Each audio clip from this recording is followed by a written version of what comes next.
you, Raja. 9 minutes past 6, human rights organisations have written to David Cameron, asking him to raise the case of 3 British men who claimed they were tortured after being arrested on suspicion of drugs offences last summer. When he meets the President of the United Arab Emirates later this week, tomorrow a Dubai judge will deliver his verdict in the case of those Britons. Rori Donaghy is from the Emirates Centre for Human Rights, which is based in London. Just to better explain a bit about the background to this case for us, first of all, Rory, who are these 3 men and what were they accused of and when were they arrested? Well, these 3 men were on holiday in Dubai in July of last year when they were arrested in possession of a synthetic form of cannabis known as spice, which had only recently become illegal in Dubai. After their arrest, they alleged that they had been beaten severely, had guns held to their head, and one of them has suggested that they've been electrocuted in the testicles. A report from a torture expert instructed by Reprieve, a UK-based human rights group, has confirmed that on the evidence available that their injuries are consistent with torture. The UAE have failed to investigate these allegations properly. They've only asked the police involved and accused if they'd actually done these actions, and they said, obviously, no. And they failed to take testimony from the men involved.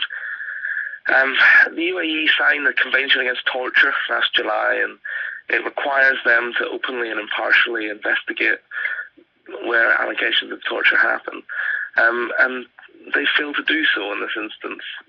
Frankly, it's not out of it's not out of the blue that this may happen in Dubai.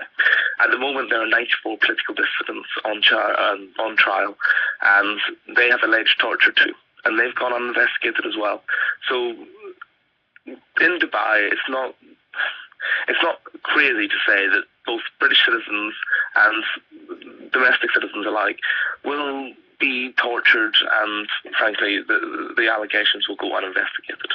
This meeting between David Cameron and the President of the UAE later this week is essentially a trade mission, isn't it? So, yes.